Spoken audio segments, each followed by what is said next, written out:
All right, man. I figured we'd take a look at this game tonight. It's a strategy and tactics magazine game.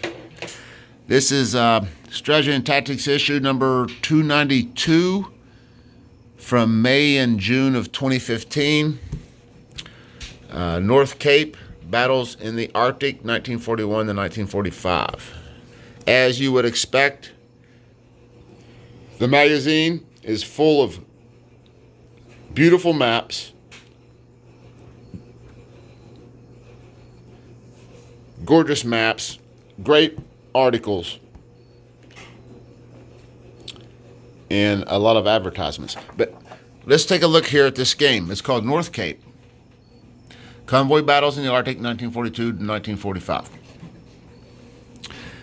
The introduction, North Cape is a simulation of the convoy battles fought in the Barents Sea during World War II. Simple enough. It's played over several scenarios, each of which simulates one of the historical convoy battles around in the Arctic. Each side must attempt to find and locate enemy positions and complete their missions. The objective of the game for the German player is to sink the largest number of merchant ships possible. For the Allied player, the objective of the game is to bring the greatest number of ships to the Soviet Union.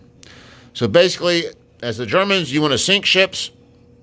As the Allies, you want to complete your transit.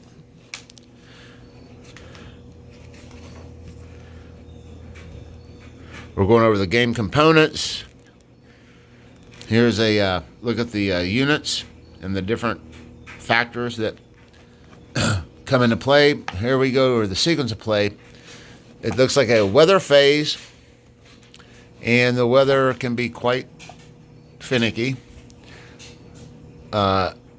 Effects on range, weather effects on range, purchase decoys, conduct missions, end of turn. Conduct missions, okay. Set up and attacking. And it's going over each. Here's some reconnaissance rules. Section 5, how to perform a mission. That would probably be the most useful. Submarines, patrol interceptions, combat,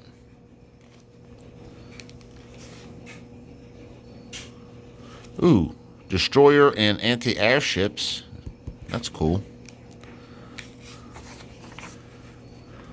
And then we have some optional rules, some rules for solitaire play. That's nice.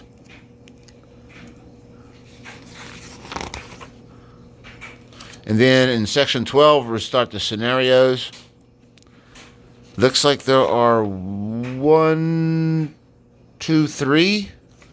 I see 1, I see 2, I see 3. 3 scenarios in the game.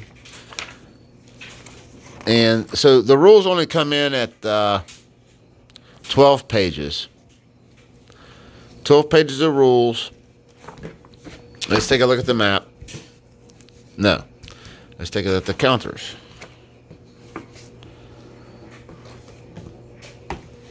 Single sheet of counters. It is white core, very, very thin. I hate these old S&T counters. They're too thin. And these are like 1/2 inch, I guess. Very small. But the numbers are really bright with color. Although sometimes it's hard to see on these. The yellow's hard to, well, not that you would. Most of the yellows are X's, or was it? Is that an X or a K? Not sure. But you get a single counter sheet, mostly ships, mostly, mostly airplanes for the Germans, mostly ships for the British, or Allies.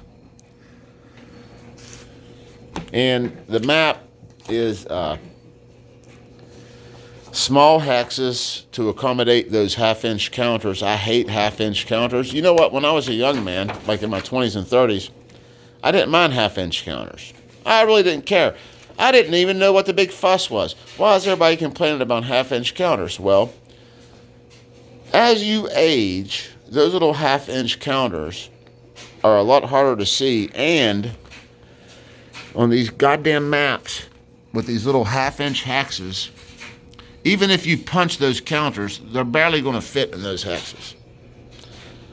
So that's my biggest gripe about these old war games, or magazine games. But the map's really uninspiring.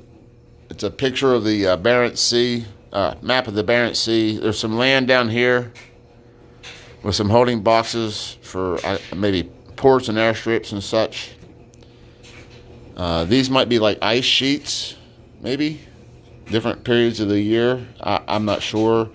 But the maps looks like, well, you can see it for yourself. There's a general track over here, and there's holding boxes on this edge. But the map is like really, well, shitty. Again, let me apologize for these hard creases that are in this map. But that was a quick look at this game. I've never played it. I probably never will. It doesn't look very inspiring or interesting. Actually, I shouldn't say that. It does look interesting, but the map and the map just looks... I don't want to play on that map. I'd rather play on a hexagon field of nothing but like blue for like the ocean. That gray, all those different shades of gray, it just makes the map look like drab as shit. And then you have the gray counters and these drab brown counters. I mean, the whole game's going to look like, well, mix gray and brown together. What do you think that looks like? But anyway, that was a look at this game from Strategy & Tactics, issue number 292 from May-June 2015. An oldie, but a stinker. Maybe. I don't know. Let me know if you played and think it's good. Thanks for watching.